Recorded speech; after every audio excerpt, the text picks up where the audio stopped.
Ah, qué raro. Ah, ya está empezando el chat. Perfecto. Entonces ahora compartimos pantalla.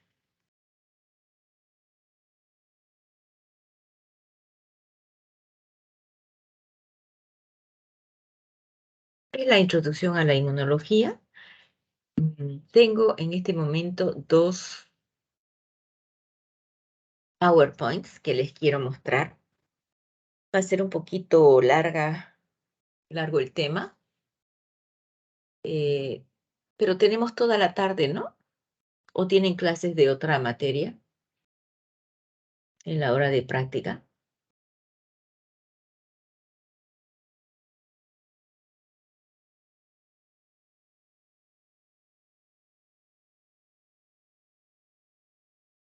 No, ¿No tienen? no. ¿Tienen toda la tarde libre? Ya. Vámonos con introducción a la inmunología entonces.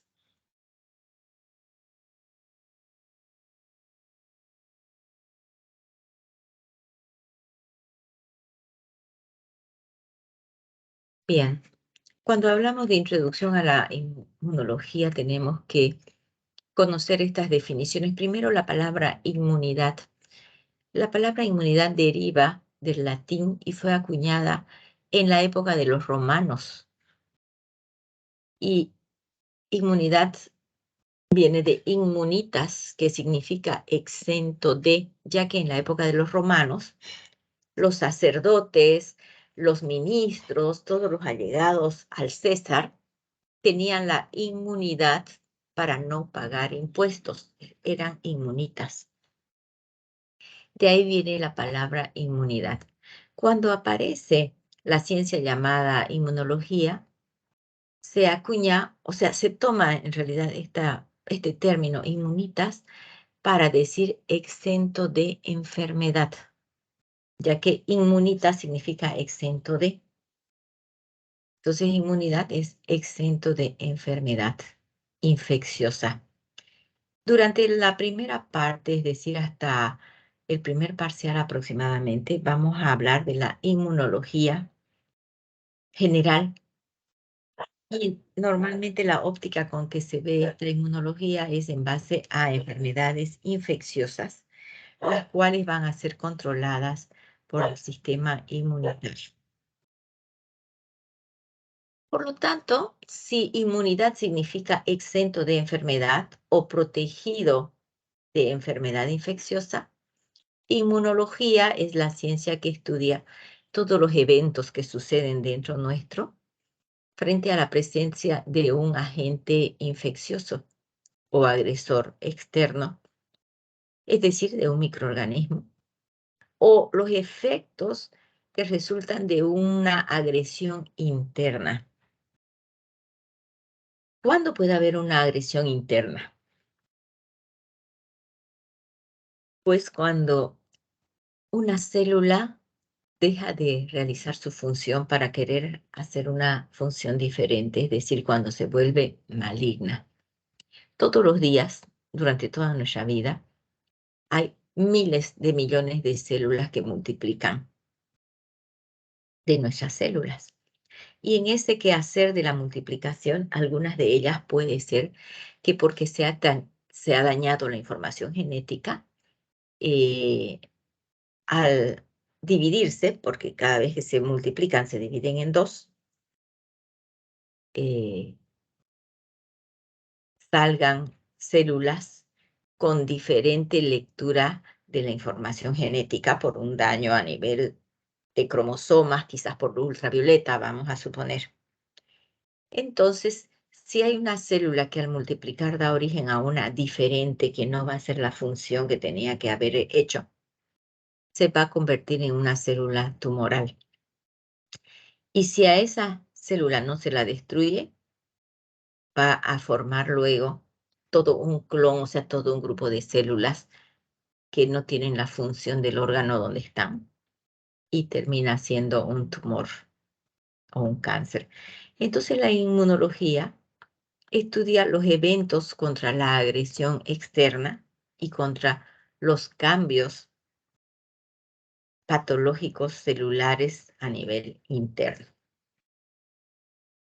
Lo que se busca con la inmunología entonces es estudiar la homeostasis del organismo frente a la gama de agentes infecciosos. Y esta homeostasis logra que nosotros estemos saludables. Fíjense que desde los 3 a 4 años, los individuos, hasta más o menos los 50, 60 años, casi nunca enferman. Ustedes antes de la época del COVID, seguramente no iban al pediatra ni habían ido después a ningún médico. Porque al pediatra solamente vamos cuando somos bien niños y después rara vez porque no nos enfermamos mucho. ¿Y por qué no nos enfermamos mucho? Porque nuestro sistema inmune ya está desarrollado. Hemos desarrollado anticuerpos contra la mayor parte de los gérmenes que habitan en nuestro hábitat aquí, los que están pululando alrededor nuestro. Por eso es que en esa faja etaria casi nadie usa un médico, porque no nos enfermamos. Puede ser que usemos un médico las mujeres más que los hombres porque nos embarazamos y tenemos que ir a la ginecóloga a que controle nuestro embarazo, pero eso no es enfermedad. Eso es un estado fisiológico normal de la multiplicación humana, ¿no es cierto? Bien, entonces tenemos una homeostasis, es decir, que todos estamos regulados de tal manera que cuando estamos saludables tenemos todo bajo control. Ya sabemos que cuando estamos saludables y no tenemos infección, nuestros glóbulos blancos van entre 5.000 y 10.000. No sé si eso saben o todavía no lo han avanzado. Son los valores normales de los glóbulos blancos en sangre circulante de cualquier ser humano. Bien, entonces, eso sería la inmunología. Y obviamente hay dos tipos de inmunidad. Una inmunidad que la vamos adquiriendo a través del tiempo, que sería la inmunidad adquirida, por eso se llama así, y una inmunidad con la que todos nacemos. Esta inmunidad con la que todos nacemos se llama inmunidad natural, porque lógicamente, naturalmente la tenemos desde el día en que nacemos. Ambas inmunidades actúan para mantenernos saludables.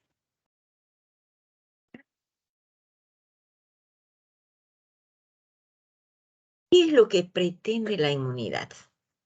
La inmunidad en general es cualquier reacción o cualquier fenómeno que ocurra en el organismo frente a la presencia de una sustancia extraña o diferente.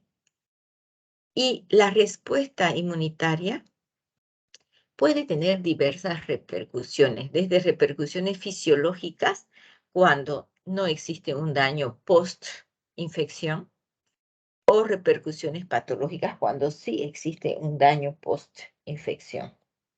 ¿Ya? Entonces, por eso es que dice que la inmunidad es la reacción del organismo a sustancias extrañas, cualquiera sea la repercusión final, fisiológica o patológica. Y esta reacción del organismo normalmente se va a producir frente a microorganismos patógenos que nos quieren invadir o frente a moléculas de naturaleza proteica o de polisacáridos que de alguna manera han llegado dentro nuestro y están produciendo una activación inmunológica. En este momento, yo les quiero hacer recuerdo de bacteriología, ya llevaron bacteriología. Vamos a suponer que esta es una bacteria. Ustedes saben que la bacteria es una célula, tiene ADN, ARN, es microscópica, se la puede ver con un aumento de 1000, apenas como un puntito azul si está con la tinción de Gram, y apenas como un puntito incoloro en una orina si no hay tinción. Pero cuando llevaron bacteriología, estudiaron que esta célula llamada bacteria tiene adentro información genética, es decir, un ADN, tiene ARN y además una pared celular bacteriana que puede ser más compleja si es un gram negativo, menos compleja si es un gram positivo. Dentro de estas moléculas que forman parte de la pared celular, existen, vamos a suponer que estas letras sean diferentes proteínas que tenga la pared celular bacteriana. Estas proteínas que están en la superficie, los humanos las hemos denominado antígenos, ¿ya? A las proteínas de cualquier microorganismo se van a denominar antígenos, ya que las proteínas cuando ingresan a nuestro organismo estimulan al sistema inmune para la producción de la respuesta inmunológica. Por eso se llaman antígenos.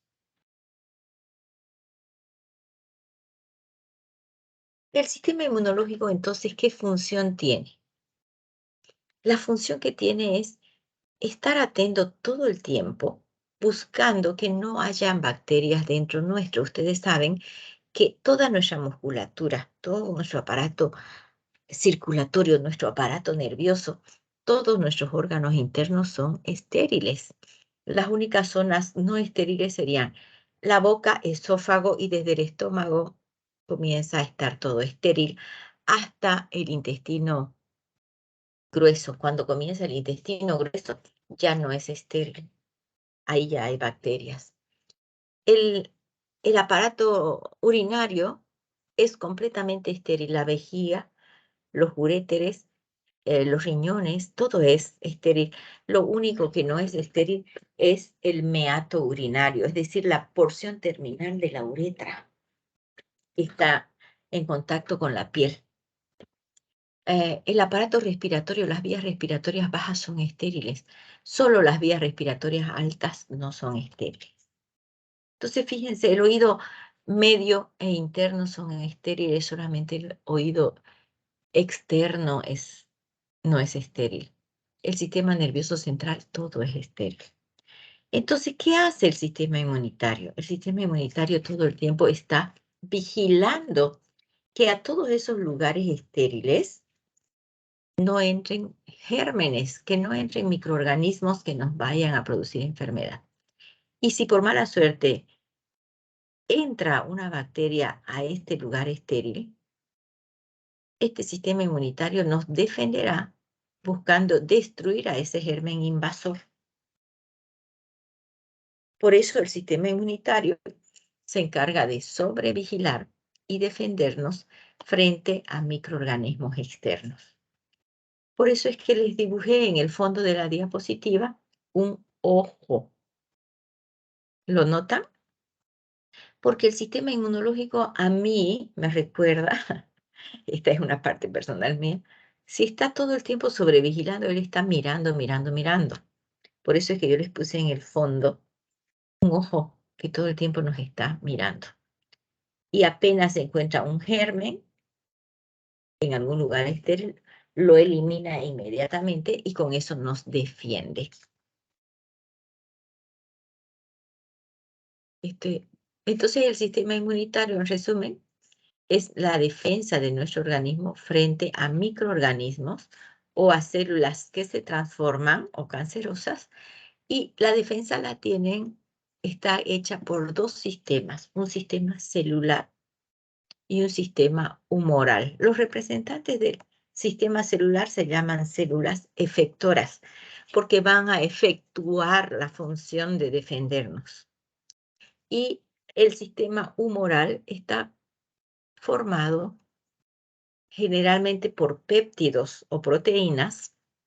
Péptidos son más pequeños o proteínas que son más grandes que van a atacar de alguna manera para defendernos a los microorganismos o a las células transformadas.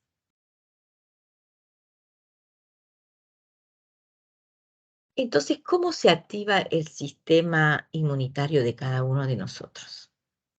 Por contacto con una sustancia extraña.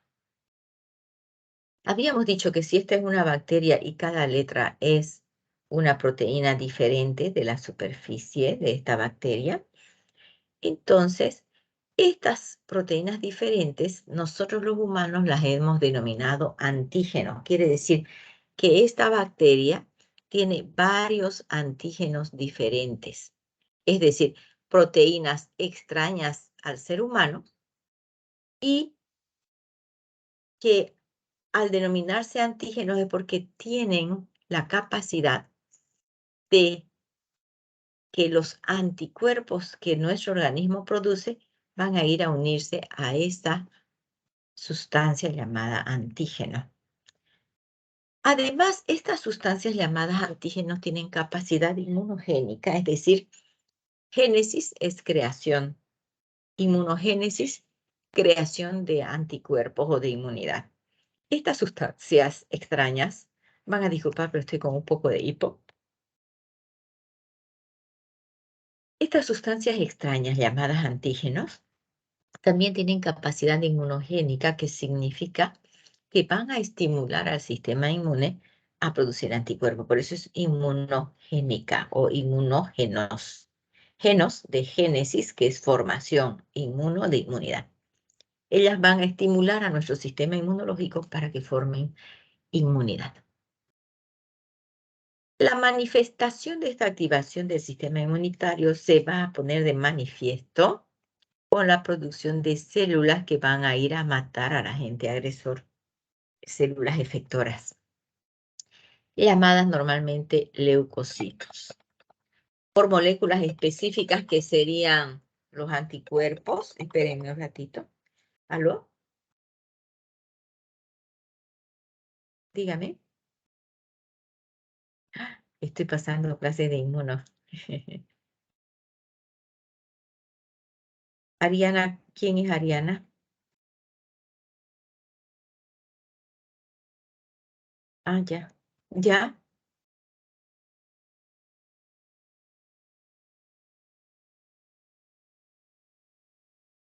Ah, ya, claro, claro. Mañana en la mañana, yo a partir de las 8 de la mañana voy a estar en la calle Cuellar. Ajá, ya, listo. Gracias, chao. Era una ex interna mía que necesita una carta de no deudor. Bien, no sé si me debe o no me debe, la verdad. Están cordialmente invitados a pensar de que pueden hacer su internado hablando de esto en mi laboratorio. O si gustan hacer su tesis conmigo, también yo les puedo asesorar en sus tesis, ya que estamos con esta interrupción. Bien, volvamos con las células efectoras. Las moléculas específicas, estábamos ahí, que serían los anticuerpos que se forman frente a esos antígenos inmunogénicos. Y hay otros factores solubles que forman parte del sistema inmunitario, que los produce el hígado principalmente, como proteínas de fase aguda o otros productos que los producen normalmente las células del sistema inmunitario para interactuar entre células. Esos serían factores solubles. Todas estas células, moléculas específicas o anticuerpos y factores solubles son antagónicas al agresor. Quiere decir de que el agresor va a ser atacado por estas sustancias. Bien, cuando ingresa un agente agresor a nuestro organismo, van a haber dos fases de respuesta inmunológica. La primera fase, que se llama aferente, y la segunda fase, que se llama eferente. La fase aferente es la primera fase cuando el microorganismo penetra en la célula, perdón, penetra en nuestro organismo. ¿Y quiénes nos van a defender de esta agresión microbiana? Los macrófagos, que son células del sistema inmunitario mononucleares eminentemente fagocíticas. Y también nos van a defender algunas células un poco más especializadas que estuvieran circulando, como pueden ser unos linfocitos B maduros vírgenes, por ejemplo. En esta fase aferente, nuestro organismo va a reconocer, ay, se me apagó la pantalla, ahora tengo, la voy a encender, ¿no? Va a reconocer a esta bacteria como extraña. Para poder reconocerla como extraña, miren, tiene que nuestras células del sistema inmunitario tienen que haber pasado por una etapa de aprendizaje para reconocer lo propio. En este momento yo a ustedes no las conozco, no las he visto nunca. Vamos a suponer que hoy día todos vamos a la UCEBOL a las 7 de la noche, a un evento, a un curso. Si yo fuera un sistema inmunológico, el comportamiento, y ustedes van a estar en ese congreso esta noche, yo voy a entrar y no las voy a reconocer como mis alumnas, ¿no es cierto? Porque nunca las he visto. Y a lo mejor ustedes quizás sí me reconozcan porque me ven todos los días en la pantalla. Bueno, es la segunda vez que me ven, pero varias horas. Y a lo mejor ni se acuerden. Entonces, para que haya ese reconocimiento, tiene que haber un aprendizaje y el aprendizaje es que ustedes me vean todos los días. Entonces ya ustedes me reconocen porque esta señora usa lente, porque su pelo está hasta debajo de los hombros, porque aquí usa la raya al medio, además de linda, ¿no ve? Entonces ustedes me reconocerían. Yo a ustedes no las podría reconocer. El sistema inmunitario, entonces, si yo me pregunto, ¿cómo es que el sistema inmunitario reconoce a una bacteria para poder atacarla y eliminarla? No va a poder reconocerla mientras no aprenda. Así como yo tampoco las podría reconocer esta noche porque como nunca los he visto, ¿cómo voy a aprender sus rostros si nunca los he visto? ¿No es cierto? Entonces, nuestras células de respuesta inmunitaria, nuestras células han pasado por un periodo de aprendizaje o de maduración. En ese periodo de maduración, ellas han aprendido a reconocer las proteínas humanas propias del individuo y por tanto, cuando ingresa una bacteria, la bacteria tiene proteínas de microorganismo, no de humano. Entonces, nuestro sistema inmunológico, que ya reconoce a las células propias, todo lo que se le presente cuando está en esta etapa de, voy a volver una diapositiva a ver si me resulta, porque no tiene movimiento. A ver.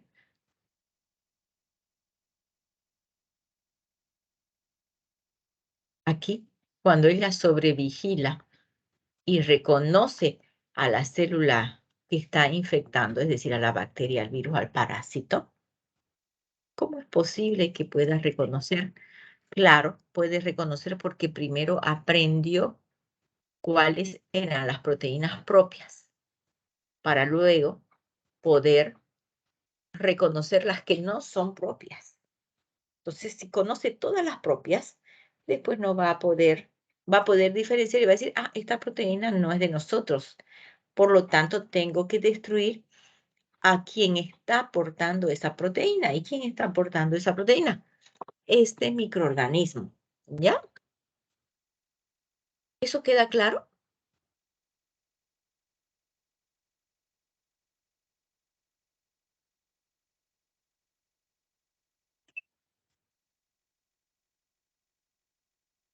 ¿Se fueron? ¿Me dejaron hablando solinga? Sí, doctora, está claro. Ah, yo pensé que sí me dejaron hablando solita. Ya, perfecto. Entonces, esto sucede a nivel del sistema inmunológico. Las células del sistema inmunológico van a madurar, y la maduración significa estudiar para ser capaces de reconocer las proteínas propias, y por lo tanto, al reconocer las proteínas propias, va a permitir reconocer las no propias, las ajenas, las de los microorganismos. Entonces, en esta fase aferente, los macrófagos y estas células especializadas, que podrían ser, no sé, las células dendríticas, tienen la capacidad de reconocer lo propio y conservarlo, de reconocer lo ajeno como ajeno y eliminarlo. Entonces, vamos a suponer que esta bacteria, ay, se cayó la tapa, se cayó el antígeno bacteriano. Se fue. Bueno, no importa. He perdido el antígeno. Uno de los antígenos. No sé de dónde se fue. Si esta es una bacteria y estos son los antígenos, viene un macrófago, reconoce estos antígenos como proteínas diferentes y fagocita a la bacteria para destruirla. Pero antes de destruirla, reconoce las proteínas que son inmunogénicas. Espérenme un segundo, voy a buscar mi proteína inmunogénica. No sé de dónde se fue. Se cayó Margaret aquí a mis pies, pero capaz que se metió debajo del escritorio. Vamos a hacer que esta es nuestra bacteria. Esta es nuestra bacteria. Vino el macrófago, la fagocitó para destruirla, porque reconoció los antígenos extraños. Pero antes de destruirla completamente, ay, se llenaron mis manos de crema. Espérenme un segundo. Ya. Le va a extraer proteínas diferentes llamadas antígenos. Estas proteínas diferentes llamadas antígenos las va a conservar el macrófago y va a destruir al resto de la bacteria. Ahora, este antígeno, él la va a procesar, dice ahí, procesamiento del antígeno. Lo va a colocar así, este es el macrófago, aquí en su superficie, y va a ir a presentarlo a los linfocitos, que son células del sistema inmunitario más específicas, para que comience la fase eferente. Entonces se dan cuenta que cuando un macrófago destruye a una bacteria, antes de eliminarla completamente, le extrae la información necesaria llamada antígenos, con la cual vamos a fabricar nuestro organismo, nuestro sistema inmune va a fabricar los anticuerpos, que son las sustancias químicas que producimos nosotros y nos van a defender contra un patógeno. Ya ustedes conocen muy bien lo que son los anticuerpos, porque con esta era del COVID, todo el mundo habla, ay, ¿será que tengo IgM o será que tengo IgG anti-COVID? ¿No es cierto? Entonces todos ya hablamos de anticuerpos.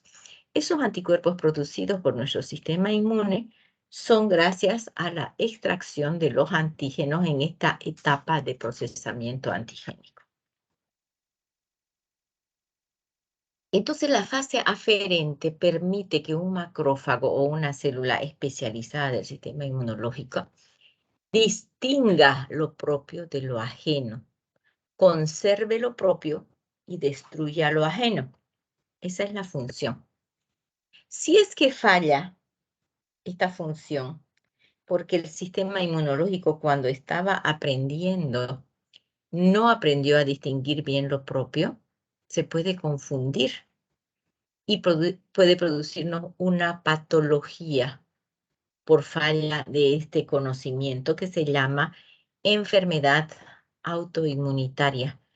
Cuando estas células no aprendieron a reconocer los antígenos propios y luego salen a la circulación y a los tejidos a buscar patógenos, pueden creer que algunas proteínas propias son extrañas porque no están distinguiendo lo propio, porque no aprendieron bien, y nos van a producir enfermedades autoinmunes como las artritis reumatoides, como el lupus eritematoso, como el síndrome de Sjögren, por ejemplo.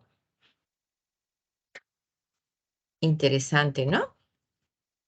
Y luego, cuando el antígeno, este antígeno no quiere salir. Cuando este antígeno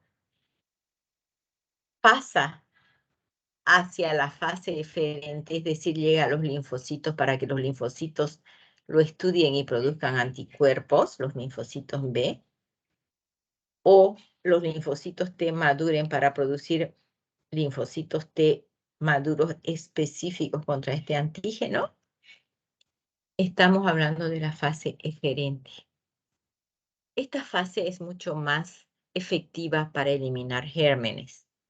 Aquí estamos hablando de moléculas efectoras como IgA, específica, como IgM, como IgG, específica. Esta fase eferente tiene como finalidad eliminar de manera más eficaz al agente agresor, pero puede fallar. ¿Cuándo falla? Cuando la respuesta inmunológica es inadecuada, quizás por envejecimiento del sistema inmunológico. Lo que pasó con el COVID, ¿se acuerdan? ¿Quiénes eran los que se morían más por COVID en la primera, en la segunda, en la tercera hora? Los viejitos, los mayores de 60 años, porque el sistema inmunológico está envejecido y ya no da una buena respuesta. Está dando una respuesta inadecuada o insuficiente. ¿Quiénes más pueden morir fácilmente frente a agresores externos como los microorganismos? Las personas que no están bien nutridas. Por eso es que en América Latina y en África, por desnutrición proteica, la muerte infantil es alta, porque cuando hay mucha pobreza, acordémonos que Bolivia es el tercer país más pobre de América Latina. Era el segundo hasta que en algún momento el gobierno dijo que somos el tercer país más pobre, por lo menos mejoramos.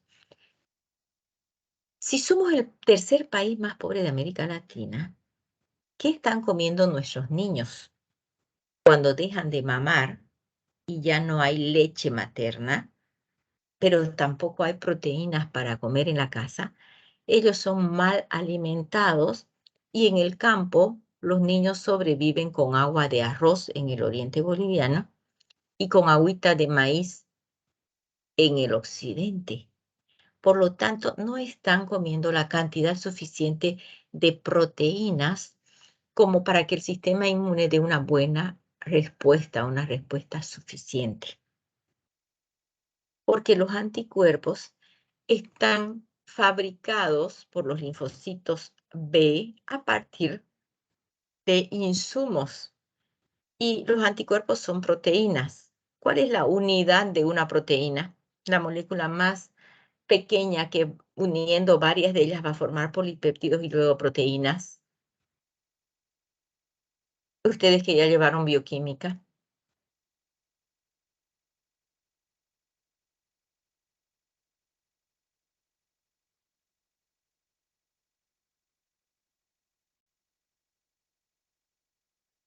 ¿Quién sabe?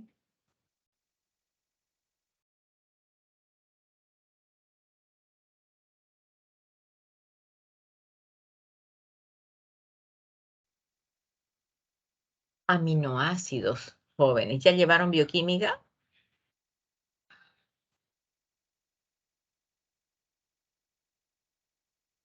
Sí, doctora. Ya, entonces deberían haberme contestado así al unísono todos. Aminoácidos, doctora. Si yo no consumo cantidad suficiente de aminoácidos, el sistema inmunológico mío va a estar deprimido, va a estar insuficiente, porque no hay insumos para producir anticuerpos, ¿se dan cuenta? Entonces vamos a tener una respuesta inmunológica insuficiente o inadecuada. Pero también puede suceder que el sistema inmunológico se exacerbe mucho y dé una respuesta exagerada frente a un antígeno que no es patógeno. Por ejemplo, las personas que tienen alergia al maní, a la piña, al polen. Es una respuesta a antígenos que normalmente no debería tenerse porque son antígenos inocuos. ¿Ya?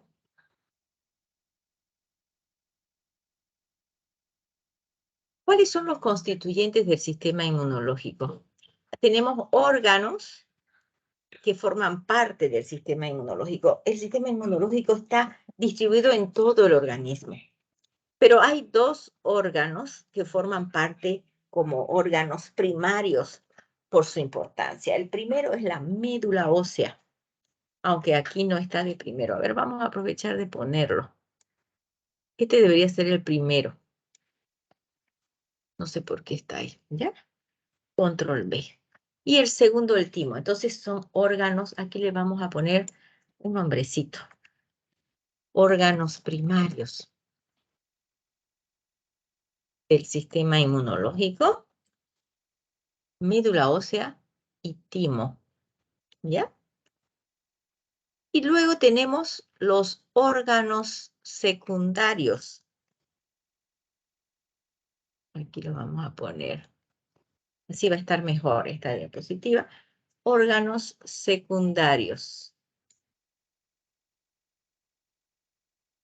del sistema inmune, que serían los vasos, perdón, el vaso, los ganglios y el tejido linfoide, ¿ya?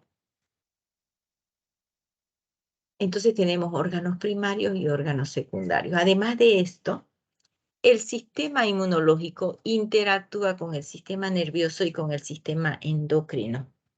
A nivel de libros ya se habla del sistema neuroendocrino. Hoy en día hay la propuesta de los científicos de hablar del sistema neuroendocrino inmunológico porque los tres sistemas interactúan entre sí para poder funcionar bien.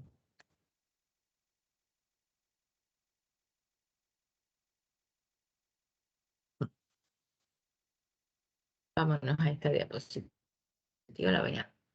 El sistema inmunológico entonces nos puede producir una respuesta agresiva para nosotros mismos, para las personas que son alérgicas. Es una patología, porque normalmente nadie debería ser alérgico. Cuando tenemos una enfermedad autoinmune porque las células del sistema inmune no aprendieron a reconocer lo propio, ¿se acuerdan? O estado de inmunodeficiencia porque no estamos alimentándonos bien y no hay insumo suficiente o a lo mejor ya estamos viejitos. Y este sistema inmunológico también se envejece igual que todos los órganos. Además, hoy en día esta reacción es una reacción artificial como inicio, porque fíjense que nadie se va a hacer un injerto. Yo no voy a decir, ay, perdí mi dedo, voy a ir a sacarle el dedo a mi vecino y me lo voy a colocar. Eso es un injerto. Pero resulta que la ciencia y la tecnología avanzan tanto que desde 1960 más o menos hay el trasplante de órganos, trasplante de hígado, trasplante de riñón, trasplante de pulmón. Entonces, pero esto es artificial porque en la vida real no podríamos hacerlo, ¿no es cierto? Si no fuera por la sapiencia del humano. Entonces, cuando a una persona le ponen, vamos a suponer, un riñón de otra persona, las células de esa persona son diferentes a las nuestras. Las mías son diferentes, mis células a las de todos ustedes. Y de cada uno de ustedes también es diferente a todos nosotros. ¿Por qué? Porque nuestras células también tienen unos antígenos de superficie en cada célula que se llaman HLA.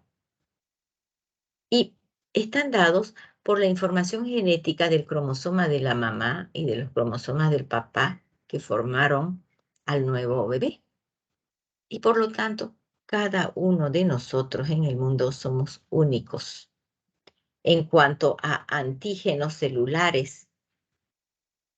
Y cuando una persona recibe un órgano donado, pues está recibiendo también los antígenos de esas células. Y esos antígenos son del Señor, que está prestando el órgano, que está regalando.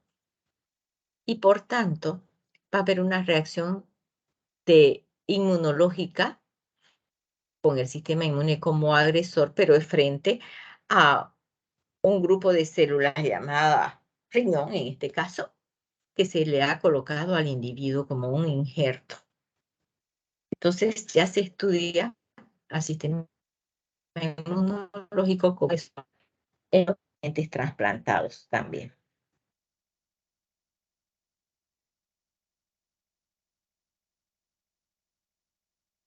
Bien, espérenme un segundo, ¿saben que me tenía que mandar un documento para pagar en el banco y no me lo han mandado? Espérenme un segundo. Voy a ver si es que no lo leí yo a lo mejor y ya me lo mandaron. Qué horror. Tengo que llamar a mi hija. Un segundo, por favor.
Bueno, entonces todo esto está comprendido hasta ahí, ¿no?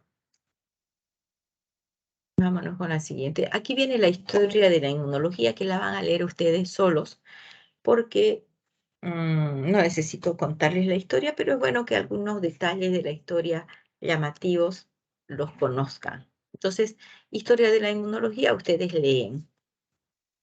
Vamos a abrir la otra diapositiva porque me interesa terminar el tema de hoy. Es este de aquí. ¿Hasta aquí tienen alguna duda o pregunta?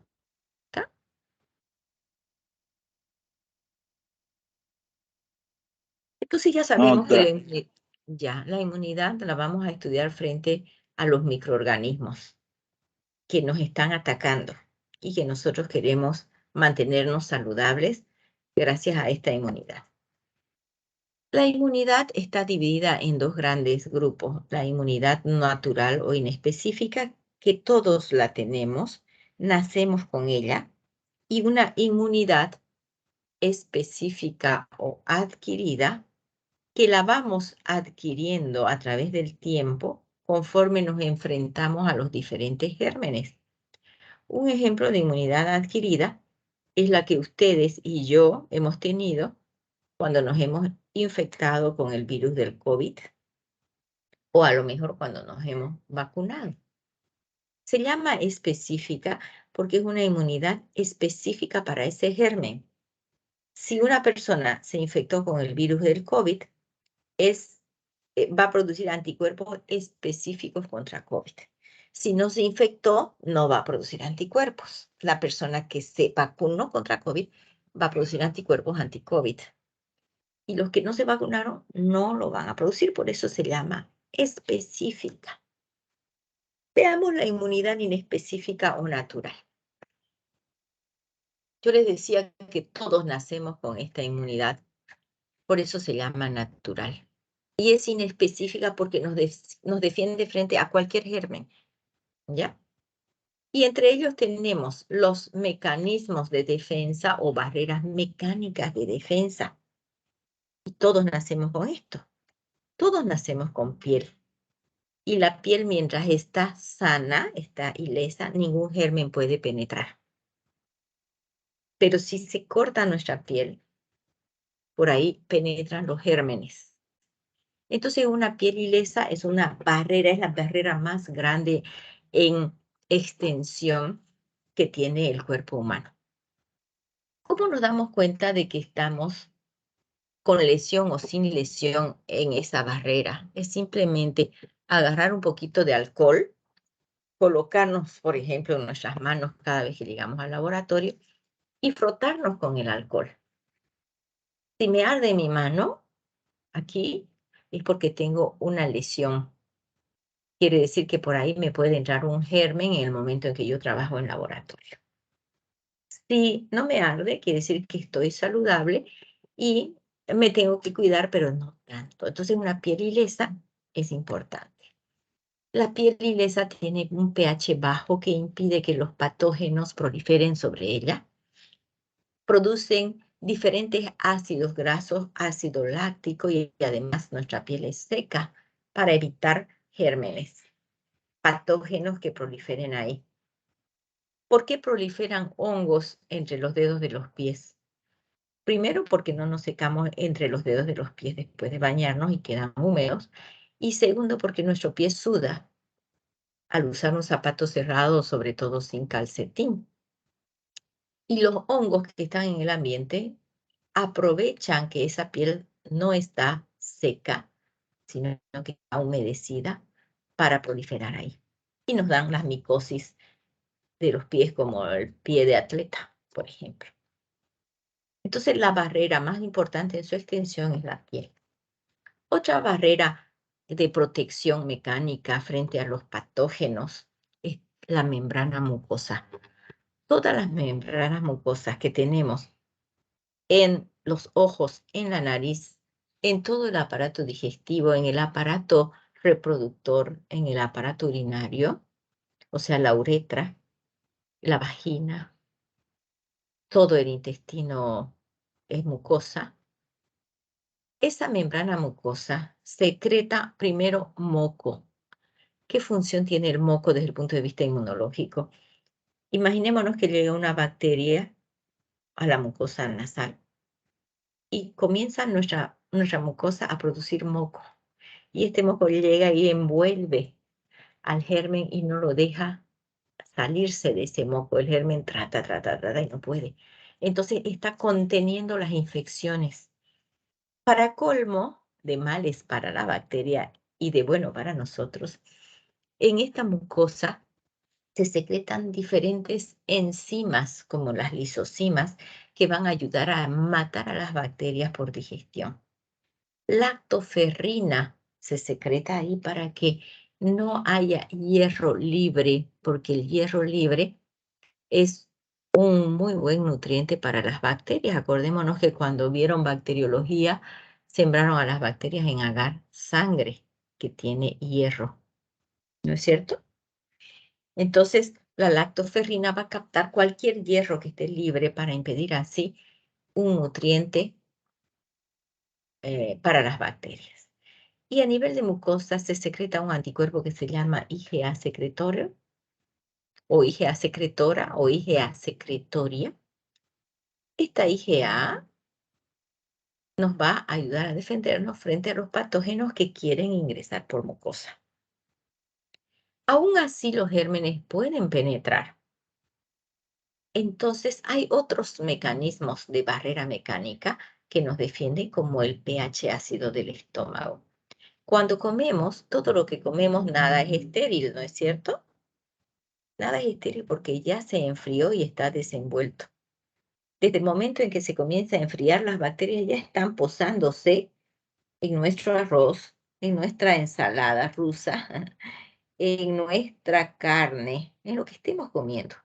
Por lo tanto, siempre que comemos vamos a estar ingiriendo gérmenes, pero llegan al estómago y el pH del estómago es tan ácido que digiere a las bacterias. Solamente algunas pueden atravesar el pH del estómago, que son las resistentes a este pH y a las sales biliares secretadas a nivel intestinal, como ser las enterobacterias. Por eso se llaman enterobacterias, porque viven en ese lugar.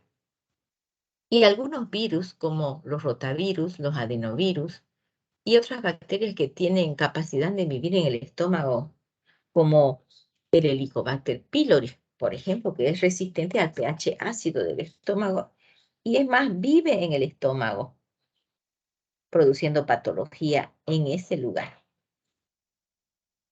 Ya se sabe que incluso produce cáncer de estómago.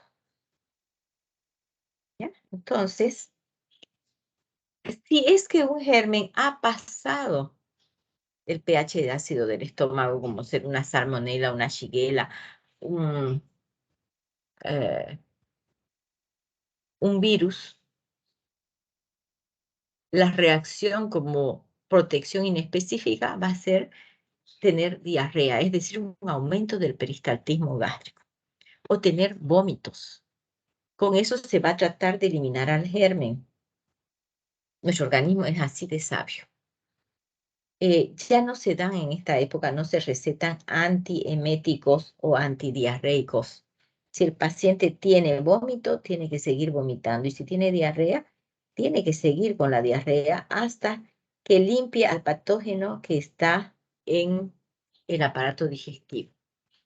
A otro nivel vamos a tener los cilios, como los cilios nasales, los cilios en los oídos, las pestañas, tos y estornudo para eliminar patógenos que han sobrepasado los cilios nasales y han llegado hasta la mitad de las vías respiratorias. Entonces, una tos fuerte o un estornudo van a sacar a los patógenos que han sobrepasado a los cilios.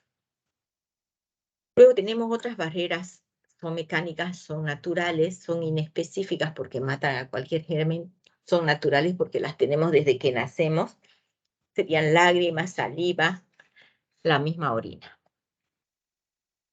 Y además, después de que todas estas defensas, estos mecanismos han sido sobrepasados por el agente patógeno puede llegar adentro nuestro, vamos a tener lo que se llama la respuesta inflamatoria como mecanismo de defensa. Es un mecanismo de defensa humoral, ya que un humor son estas proteínas que no las podemos ver al microscopio, por eso se llaman humores. Las que se pueden mirar al microscopio serían células de defensa. Estos humores como las proteínas, como la lactoferrina, como la lisozima, esos son ejemplos, se llaman humores porque son sustancias químicas de naturaleza proteica y que no son visibles al microscopio. En la respuesta inflamatoria vamos a suponer que nos hemos cortado. Entonces, la piel ilesa ya no está, por ahí entran gérmenes. Para que no se infecte, nuestro organismo inmediatamente comienza a dilatar los vasos sanguíneos de la zona para que llegue más sangre a este sitio. Y al llegar más sangre van a llegar más leucocitos, más humores a defender frente a los patógenos que están queriendo ingresar por este sitio.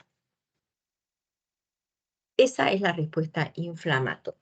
Finalmente habrá un cúmulo de leucocitos en el lugar de la lesión porque son los leucocitos que han venido a defendernos frente al agente agresor. Y vamos a decir, ahí está con pus, se me infectó. ¿Ya? Los mecanismos de defensa humoral, es lo que hemos visto antes, ¿ya? Y dentro de eso estaría la respuesta inflamatoria. Pero también tenemos mecanismos de defensa celular inespecífico. Existen células como leucocitos, todos llamados leucocitos en realidad. Voy a sacar esta. Ay, no la puedo sacar. Es como está. ¿Ya? Lo vamos a poner esto así. Y estos leucocitos los voy a sacar, me molestan ahí. Porque leucocitos son todos en general, ¿ya? Entre estas células de defensa, llamadas leucocitos, van a estar macrófagos, monocitos y linfocitos. Lo vamos a sacar a este otro que este es de recuperación. Y todas ellas, estas células del mecanismo inespecífico de defensa,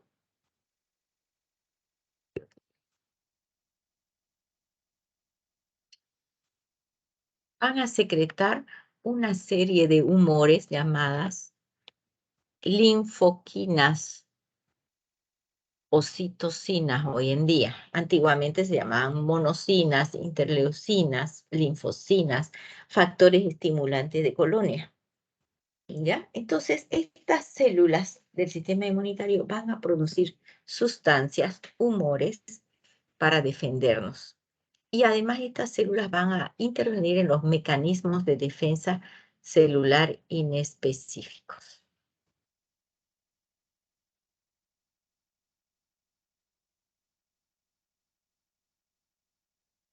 ¿Cuáles son los mecanismos de defensa inespecíficos? La primera, la fagocitosis.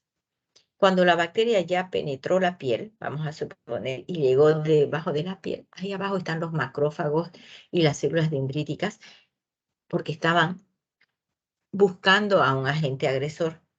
Encuentran a esa bacteria que ha penetrado por aquí y la van a fagocitar, como habíamos visto, ¿no? La fagocitan para además extraerle en ese momento su antígeno.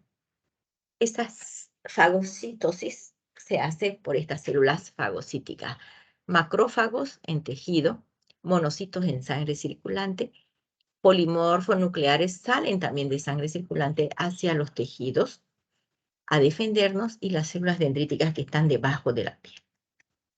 Entonces, toda sustancia para ser fagocitada primero tendrá que ser adherida a esta célula fagocítica, luego internada a esta célula fagocítica, o sea, internacionalizada en una vacuola y finalmente digerida. A todo ese fenómeno se llama fagocitosis. El fin de la fagocitosis es matar a la célula bacteriana por lisis. Me van a tener que esperar un segundingo, por favor, ¿ya? Deme 5 minutitos.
Bien, ya estoy de vuelta, van a disculpar. Entonces tenemos los macrófagos, que son las células fagocíticas, y luego tenemos las células asesinas naturales o natural killer, que se llaman así porque tienen capacidad de matar células nuestras cuando están infectadas por un patógeno. Hay bacterias, seguramente ustedes ya estudiaron eso, como las nocardias, las rickettsias, que son bacterias que invaden a nuestras células. Entonces, estas células infectadas avisan poniendo en su superficie una nota, por así decirlo, que diga, estoy infectada, me han invadido. Entonces, las células natural killer que están todo el tiempo buscando a un agente agresor, encuentran el aviso y matan a la célula invadida para así evitar que las bacterias que están adentro proliferen. Porque estas son parásitos intracelulares obligados, quiere decir que usan la maquinaria metabólica celular para la multiplicación. Entonces, estas natural killer lo que hacen es secretar una sustancia química llamada perforina, y esta perforina lo que va a hacer es producir poros en la pared, en la membrana, perdón, en la membrana celular de la célula infectada. Y estos poros, al estar realizados por la perforina, por ahí van a comenzar a entrar líquidos del medio externo y finalmente va a morir la célula por lisis, reventándose así. Es otro mecanismo de defensa celular. Dentro de los mecanismos de defensa inespecíficos también hay algunas sustancias químicas llamadas interleuquinas o citocinas, entre ellas un ejemplo les traje aquí, el interferón. El interferón es un péptido, es decir, una proteína chiquitita, producida cuando hay una infección viral. ¿Y qué función tiene el interferón? Claro, como su nombre indica, es antiviral. Y como su nombre indica, interfiere, por eso dice interferón. Vamos a suponer que esta es la célula nuestra. Ustedes deben haber escuchado con el COVID que nuestras células tienen unos receptores para que entre el COVID. Esta es nuestra célula, este huequito es el núcleo de la célula y estos son receptores que están afuera de la membrana celular. Pero coincide que este receptor es con el que se va a unir el virus para penetrar a la célula. Entonces, si el interferón se coloca delante del receptor, ¿no es cierto? Así. Este virus ya no va a poder penetrar porque no va a encontrar al receptor. El receptor está tapado por el interferón. Eso en forma gráfica sería la función más importante de un interferón. Tiene otras funciones que las vamos a ver de aquí a unas 4 clases, como inmunorregulatoria, inhibición de crecimiento celular, antitumoral, activadora de macrófagos para que comiencen a fagocitar, regulación de los mismos interferones para que se produzcan más si es que sigue habiendo la infección o para que se dejen de producir si es que ya no hay el agente infectante. Modifica la membrana celular y además activa la célula por mecanismos tipo hormonales, es decir, con correceptores.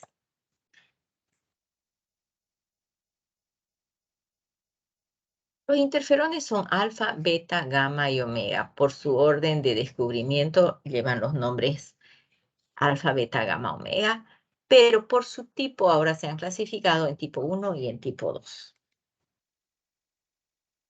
Hasta ahí es la inmunidad inespecífica. Todo lo que hemos hablado sucede cada vez que un patógeno penetra dentro nuestro o quiere penetrar desde sus inicios. Ahora veamos la inmunidad específica. La inmunidad específica es como ese candado con su llave. Ese candado es un super candado máster que solo su llave lo puede abrir. Entonces, esa llave es específica para ese candado. Nadie más puede abrir ese candado. Así es la defensa específica. Es solo para ese germen y no para otro. ¿Ya? Y se divide en inmunidad humoral e inmunidad celular. Las dos son altamente específicas para un germen. ¿Qué sucede? Este gráfico se los voy a rehacer porque lo estuve armando y quedó un poco malo. Entonces, como quedó malo, le mandé esta raya al medio y le mandé esta, porque no me dio tiempo de rehacerlo, esta flechita. Pero es así. Nuestra inmunidad específica es la que se cree, ¿no? Se crea, por eso es adquirida. La inmunidad específica la podemos adquirir de forma natural o de forma artificial, es decir, con la ayuda de la mano del hombre, por su sapiencia. La forma natural de adquirir una inmunidad adquirida es enfermándonos. Ejemplo, aquí, si un individuo se infecta con COVID la primera vez el año 2020, va a activar a la inmunidad adquirida de tipo natural, produciendo anticuerpos IgM y IgG anti-COVID. ¿Pero por qué los produce? Porque el paciente se enfermó. Y además, simultáneamente va a producir linfocitos T específicos contra el COVID que van a proliferar formando clones específicos contra COVID. Esos anticuerpos y esas linfocitos T anti-COVID solo sirven para COVID. No sirven para ningún otro virus, ni para ninguna otra bacteria. Por eso es inmunidad específica adquirida natural. ¿Ya? Luego tenemos que puede ser una inmunidad adquirida natural. En este caso, esta es activa, natural activa, porque el organismo del individuo que se infectó va a producir los anticuerpos y va a producir los linfocitos T específicos. Pero hay una inmunidad adquirida natural pasiva, que es esta de aquí, que yo me equivoqué al ponerla, al hacerla, de aquí, pero se las voy a acomodar. Pasiva, donde lo que se tiene son inmunidad de la mamá que pasa al bebé, como por la placenta, las IgG que pasan de la mamá al bebé para que el bebé no se infecte durante el periodo de embarazo donde está todo estéril. Es una inmunidad natural. Otra inmunidad natural es en el calostro y en la leche materna se transfieren sustancias inmunológicamente activas para que el bebé durante su lactancia no se enferme. Ese bebé no está produciendo ningún producto de defensa, ¿no es cierto? Porque todos los productos de defensa los está fabricando la mamá. Por eso se llama inmunidad pasiva natural, porque el bebé no gasta energía para producir anticuerpos, es la mamá la que está produciendo los anticuerpos.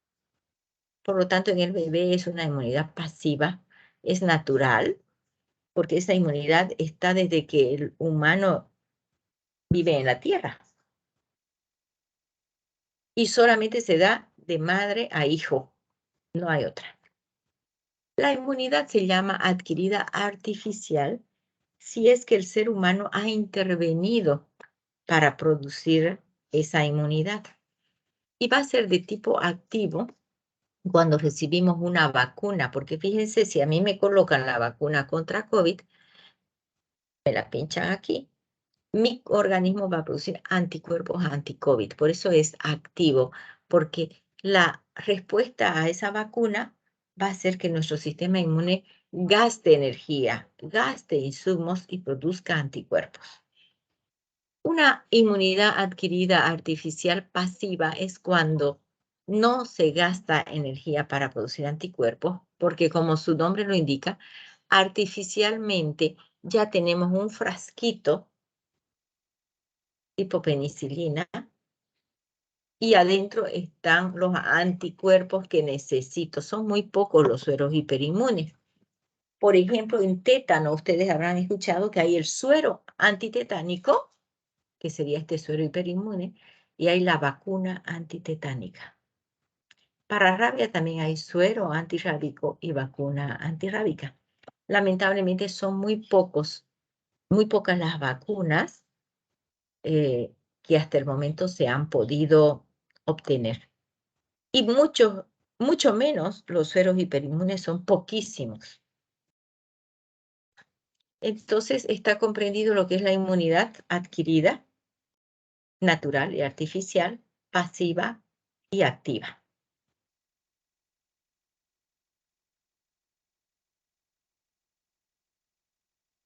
Los anticuerpos, que es inmunidad específica, son de inmunidad humoral y son dos los anticuerpos que nos interesan desde el punto de vista inmunológico, las IgG y las IgM. La IgM se produce como respuesta primaria, tiene gran capacidad de matar bacterias y pequeña capacidad de matar virus, pero sin embargo también ayuda. Su vida media es de 4 a 10 días. No atraviesa la placenta porque es una molécula grande. En cambio, la IgG sí atraviesa la placenta porque es más pequeña. Se caracteriza por una respuesta secundaria persistente. Su acción de ambas va a estar dada en el plasma del paciente. Y vamos a tener su capacidad lítica. La IgM mata más eficientemente bacterias que la IgG. Y ambas tienen capacidad vírica similar. La IgA está en mucosa, la IgD no se conoce su función y la IgE se produce cuando tenemos una alergia, ¿no? O sea, es patológica. Pero también se puede encontrar elevada cuando un paciente tiene parásitos intestinales que penetran a hacer el ciclo de los, como el Ascaris lumbricoides, por ejemplo. Las vacunas, ¿qué hacen?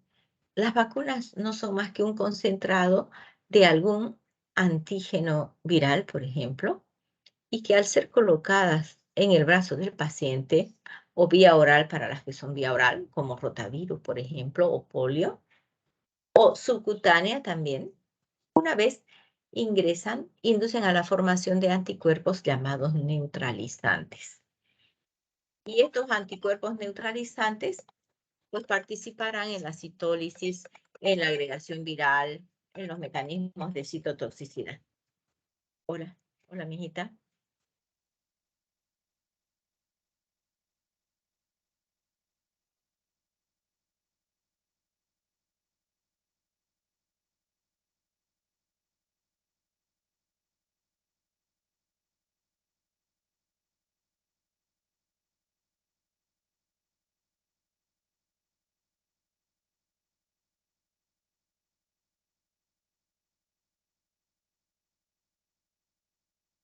Van a disculpar, chicos, lo que pasa es que vendimos una movilidad ayer. Mi hija vendió una movilidad, pero la movilidad estaba a mi nombre y hoy día son los papeleos.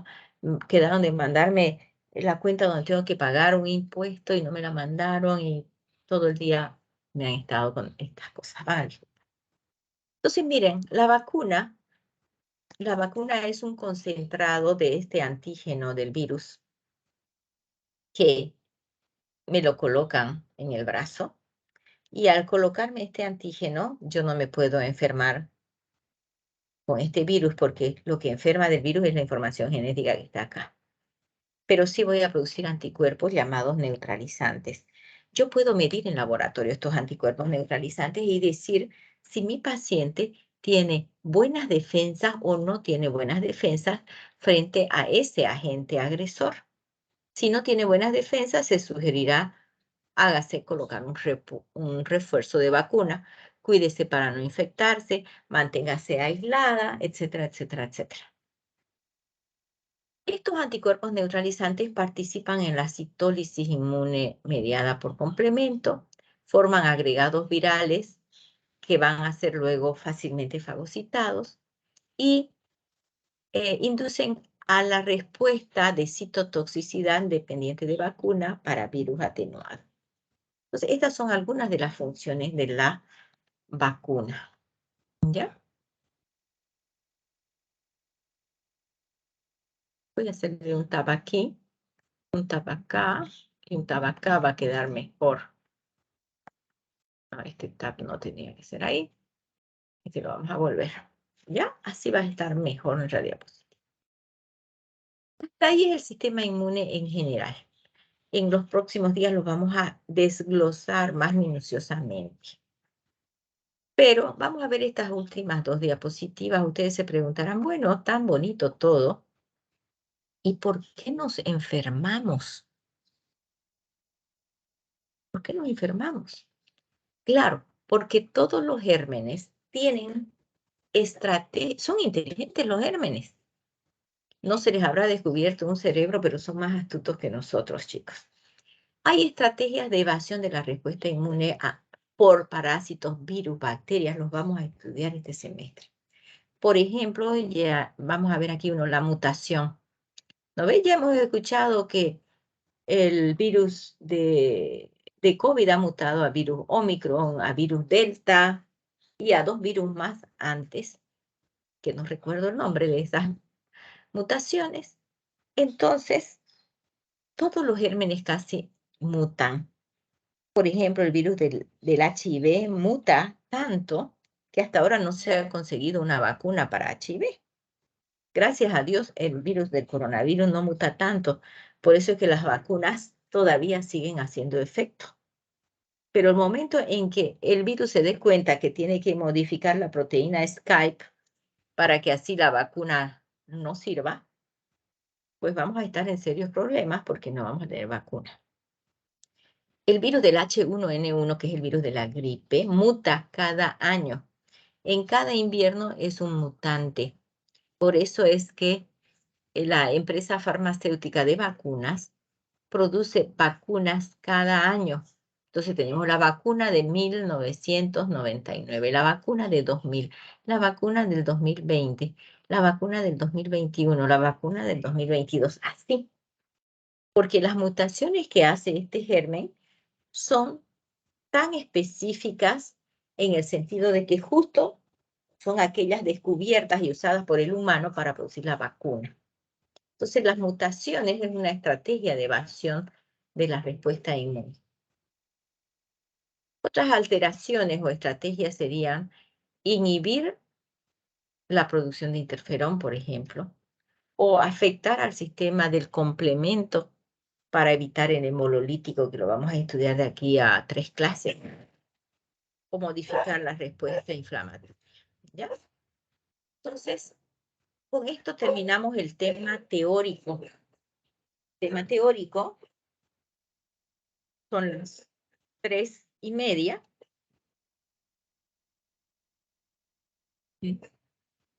Y vamos a empezar con el tema práctico. Nos daremos unos 30 minutos de descanso y empezaríamos con la práctica. La semana pasada ya hicimos una práctica con ustedes. Vimos la diferencia entre suero y plasma, ¿no es cierto?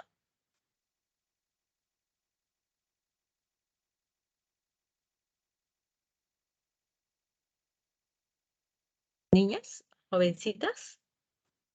Sí, doctora. Ya. Entonces, hoy día vamos a hablar un poquito de bioseguridad. Voy a detener esta grabación. No sé cómo tengo que ponerle qué aquí. Detener la grabación y la transcripción. ¿Estás seguro de que quieres parar? Sí, detener.